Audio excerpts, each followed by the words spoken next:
So yun na guys, muli nagbabalik po ang inyong lingkod. Ayan. Good morning, good evening, at mega love shout out sa lahat ng ating mga minamahal na viewers. Ayan, isang mapagpalang araw po sa ating lahat. At muli guys, samahan nyo naman ako hanggang sa matapos ang aking video. Ito po ay patungkol sa nagsalita si Kalinga Prab patungkol sa dibo ni Rachel. Ayan, hindi naman lingid sa inyong kalaman na talaga namang eto guys, oh, birthday pa lang po ito. Eh nagkakagulo na. Ano pa kaya pag ikinasal na, no?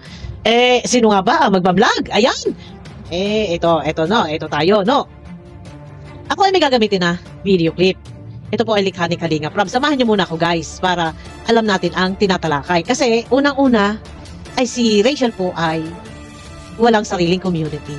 And ayun na, no? Yun na lang po ang ating sasabihin. Walang sariling community. Meron man ay dito sa Kalinga, pero ang Kalinga po ay kay Kuya Bal Santos Matubang at sila po ay under ng Kalingap. So, ito muna, pakinggan muna natin guys ang video clip na likha po ni Kalinga Prab sa kanyang live. Yan, samahan nyo muna ako at pakiclick muna po ng thumbs up para suwak sa panlasa ni YouTube. Ito na guys, samahan nyo muna ako. Ito po pala, no? Gusto ko lang din paalala kasi merong mga bashers talaga na minsan ay hindi rin nakakaintindi. Once na nasa Kalinga po kayo, ang pinaka may authority po dyan, walang iba, si founder, si Kuya Bal, ako pangalawa na lang po ako. Pero pag nasa Kalinga po kayo, ang may pinaka may karapatan po is si founder. Kung yung iniidolo nyo po ay ayaw nyo ng ganun, umuti pa, palayasin nyo lang po yung mga idol nyo na huwag kumalis ka sa Kalinga para, kasi ayaw nyo po, di nyo po gusto yung ganun eh. Kasi once na nandun kayo sa community, pinasok nyo yun, ang pinaka may authority, may karapatan, pinaka malakas, pinakasakalam. Siyempre yung founder, yung nag-create ng community na yun. Malinaw po yan, napakasimpleng logic na yan. Hanggat nasa Kalinga po kayo, ganun po yan. Kaya nyo po nung ganun, halimbawa may idol kayo, kagaya nga yan, yung issue nga po na kung sino daw yung mabablog kay Rachel, yung iba, wala daw karapatan. Ako, or si Kuya Bal, siya lang daw. Paano po mangyayaring walang karapatan ay Kalinga po sila? Di ba po? Napakasimpleng logic po, hindi po maintindihan. Paano po magiging walang karapatan si Kuya Bal ay siya po nasa Kalinga po? Siguro kung umalis po sa Kalinga, ayan, okay na. Magsusunod na po kung anong gusto nila, okay na po yun. Ganun lang po yung kasimple. Kaya kung ayaw nyo ng ganun, sabihin nyo po kung sino iniidolo nyo. Ayan, kung sino man yung idol nyo, sila, kahit sino na nasa Kalinga, kung ayaw nyo po ng ganun, edi kayo na mismo magpalaya sa kanila, sa Kalinga. Diba? Kasi hindi nyo po kasi nagigets. Hanggat nasa Kalinga po, ang may pinaka, otoridad ay walang iba kundi si Kuya Bal. Choice niya po kung ano yung gusto niyang gusto niyang gawin. Kasi kung ayaw ng ganun, edi, umalis na lang po sa Kalinga. Diba? Pero hindi naman po mangyayari yun kasi hindi mangyayari yun kasi kami naman ay okay po kami. Kayo po kasi yung nagpapagulo eh. Okay po kami yan nila Insan Ruel, nila Rachel. Kaya kahit palayasin niyo po yun sa Kalinga, hindi sila alis. At hindi rin naman po namin sila paalisin. Hindi po kami nagpapalaya sa Kalinga. So yun na guys, cut ko na. No?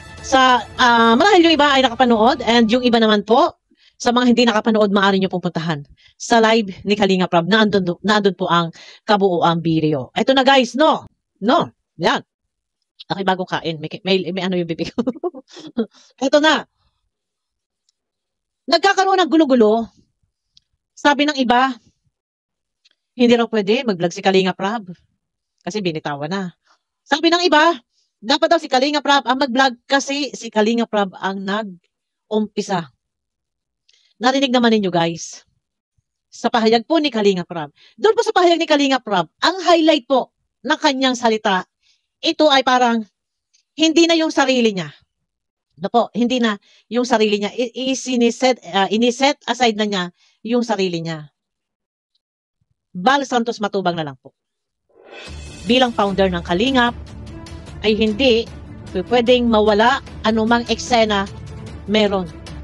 Dahil ang founder po ng Kalingap ay walang iba kundi si Kuya Bal Santos Matubang. Ayan, malinaw po yun, no?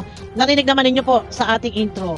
So dito, sinasabi nga ni Kalinga Prab, si Kuya Bal, yung dapat priority, may, ang tawag ito, may karapatan dahil siya yung founder. And, nasa Kalingap. Ito po, yun po, nakabase po tayo doon. Nasa Kalingap, may punto. May punto naman po. Iniset aside na po niya yung kanyang sarili.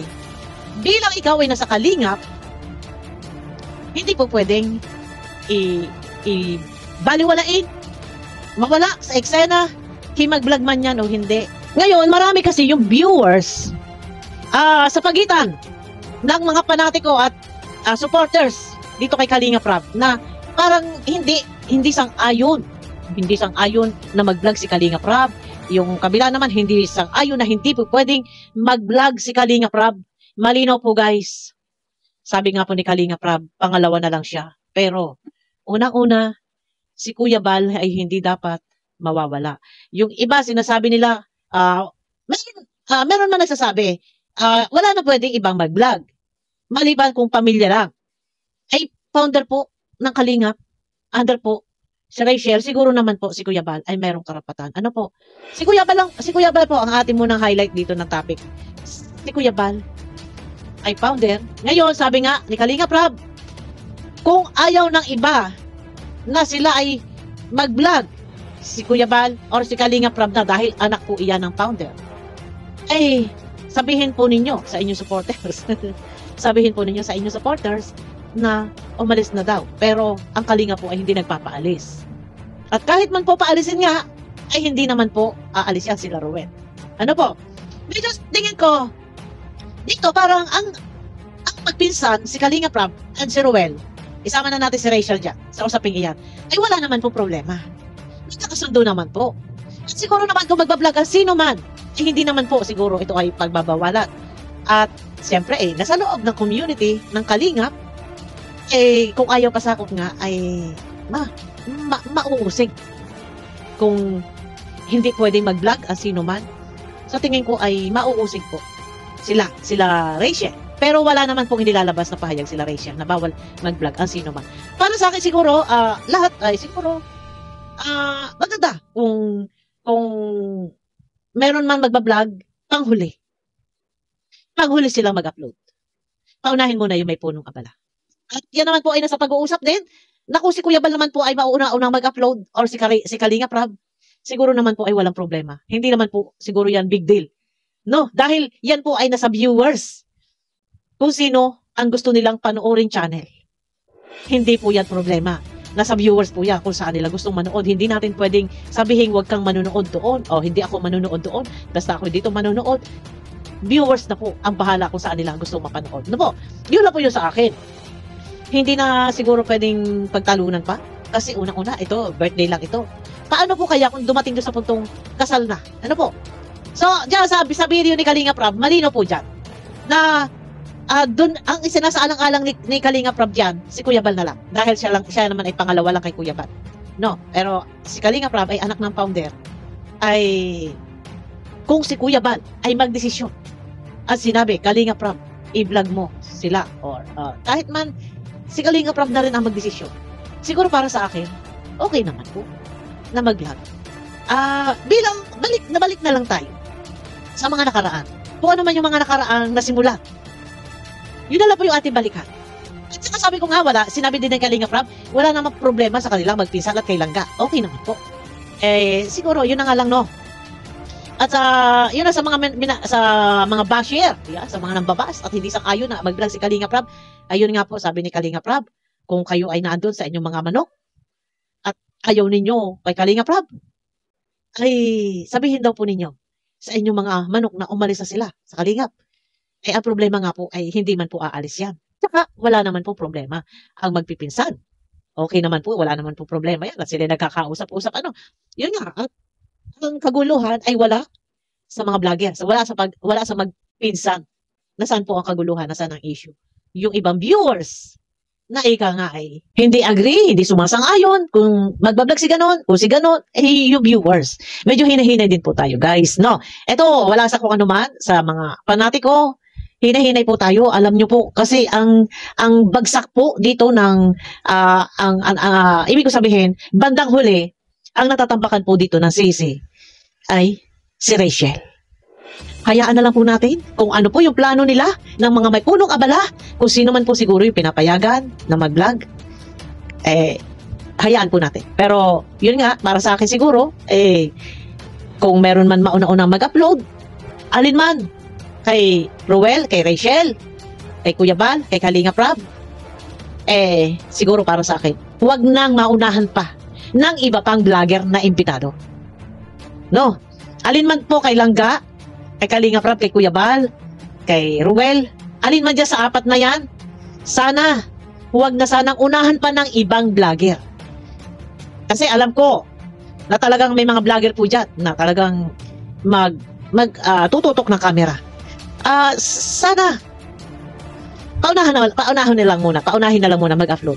Kung sino yung talagang kung sino yung talagang nararapat, yan, kung sino talaga yung may karapatan na mag-upload. Para walang gulo, para sa akin, no? Kasi pag sinabi ko na para walang gulo, si Langga na lang ang mag-vlog.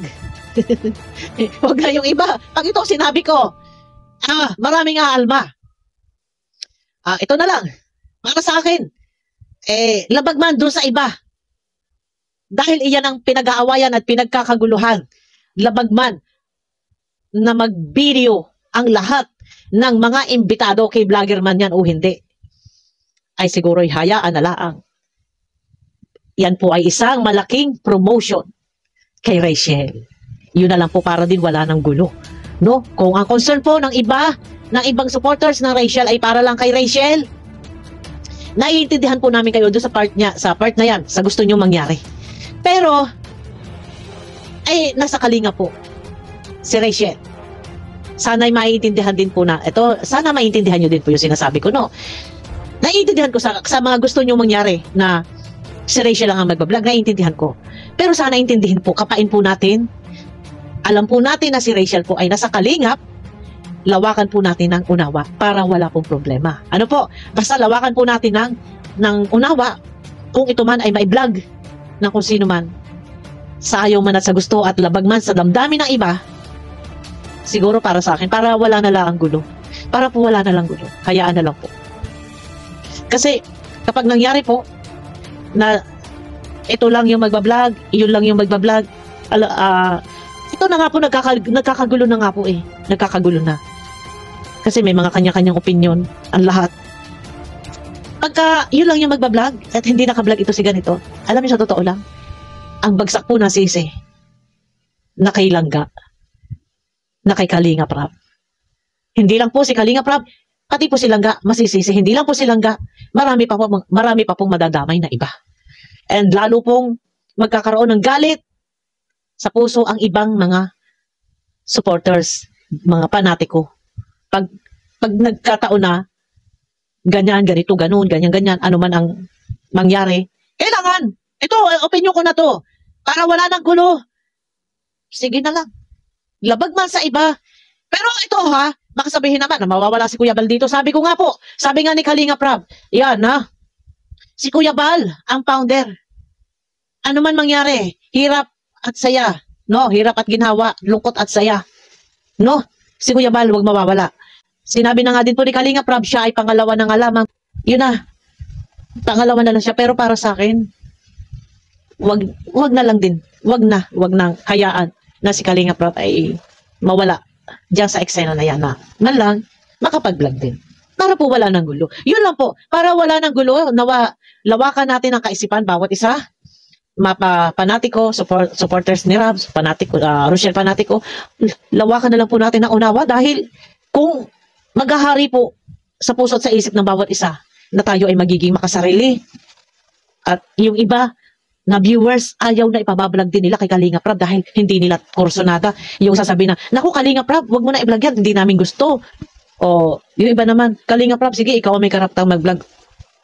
Maraming sinasabi, hindi dapat daw mag-vlog si Kalinga Prab. Alam nyo sa totoo lang, walang peace of mind ang bida. Alam nyo, yung may punong abala, yung may pa-birthday.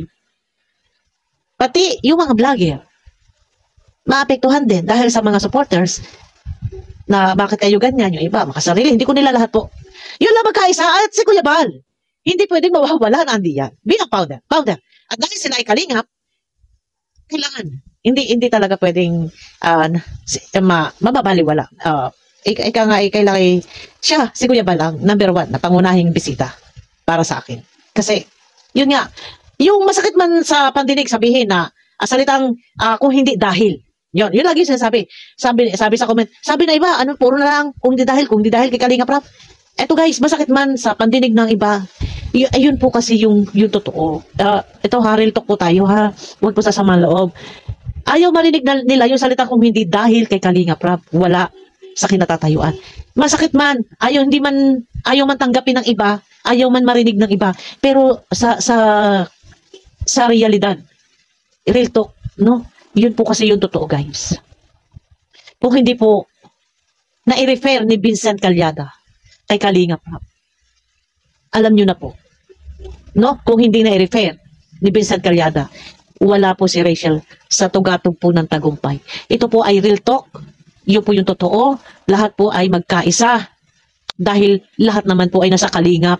At saka sinasabi naman po ni Kalinga Prab, wala naman pong barrier. Ano po? Kasi nga, hindi naman lahat ay makasarili yung ibang mga viewers panatiko. Hindi lahat po. May mga mangilan-ngilan na talagang wag lang di masaling ay talagang mararamdaman mo sa kanila yung kanilang pagmamalasakit sa maglangga, yung pagmamahal, ipinaglalaban nila.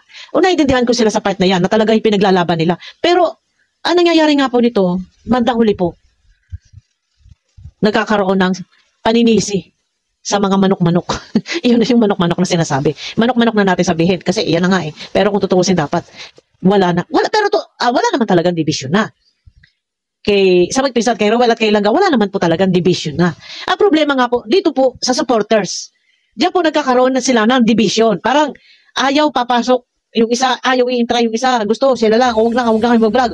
Yung isa, yung kabilang wala may karapatang mag-vlog, yung isa sabi walang karapatang mag-vlog, bawal mag-vlog, yung isa lang mag-vlog. Diyos ko po, Maria Joseph, ito po, birthday pa lang po ito. Paano po pag ito ay ikinasal na itong dalawang ito? O di ba? Pag ikinasal ay di lalo na pong karibok yan, lalo na kagulo yan.